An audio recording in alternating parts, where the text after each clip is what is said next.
সিলেটের গোয়াইনঘাট থানাধীন শালুটিকর পুলিশ তদন্ত কেন্দ্রের অভিযানে ভারতীয় আমদানি নিষিদ্ধ ১৫০ বোতল ফেন্সিডিল সহ এক মাদক ব্যবসায়ী মহিলাকে গ্রেপ্তার করা হয়েছে। বৃহস্পতিবার রাতে গোপন সংবাদের ভিত্তিতে তাকে আটক করা হয়। আটক হওয়া মিনারে বেগম উপজেলার তোয়াকুল ইউনিয়নের ফুলতৈলচগাম গ্রামের মাদক ব্যবসায়ী শাহানুরের স্ত্রী।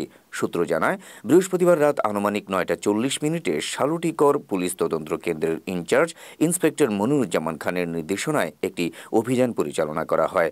2IC জহিরুদ্দিন ও SI সালেহ আহমদের নেতৃত্বে অভিযানে অংশ নেয় পুলিশের একটি টিম। অভিযানে ফুলতৈলচ গ্রামের মাদক ব্যবসায়ী শাহানুরের বসতঘরের মেঝের নিচে গর্ত করে রাখা ১৫০ বোতল মাদকদ্রব্য ফেন্সিডিল উদ্ধার করে জব্দ করা হয়। বসতঘরটি শাহানুরের স্ত্রী মিনারা বেগমের দখলে থাকায় তাকে পুলিশের হেফাজতে নেওয়া হয়েছে। এ সময় মাদক ব্যবসায়ী শাহানুর পুলিশের উপস্থিতি টের পেয়ে পালিয়ে যায়। ২০০৯ সাল থেকে মাদক ব্যবসায়ী শাহানুর মাদক ব্যবসা পরিচালনা করে আসছে বলে জানা গেছে। এ ধরনের অভিযান অব্যাহত থাকবে বলে জানিয়েছেন শালুটিকর পুলিশ তদন্ত কেন্দ্রের ইনচার্জ ইন্সপেক্টর মনিরুজ্জামান খান।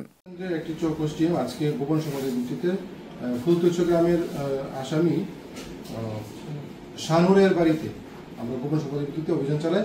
আর শাহানুরের ঘরের ভিতরে মাটির মেঝের নিচে গর্ত করে চট দিয়ে পেঁচানো এই ১৫০ বোতল এই ফেন্সিডিল আমরা উদ্ধার করতে পেরেছি এবং তার ওয়াইফ, শাহানুরের ওয়াইফ, তার কনসার্ন সে বিষয়ে তাকে আমরা অ্যারেস্ট করেছি। শালুটিকর থানা তদন্ত কেন্দ্রের পুলিশ আমরা সবসময় এই ধরনের মাদক দ্রব্য উদ্ধার এর অভিযান নিয়মিতভাবে চলবে এবং আমরা ভবিষ্যতে আরও অনেক মাদক উদ্ধারের চেষ্টায় আছি। তথ্যপত্রের ভিত্তিতে আমরা এই মাদক উদ্ধার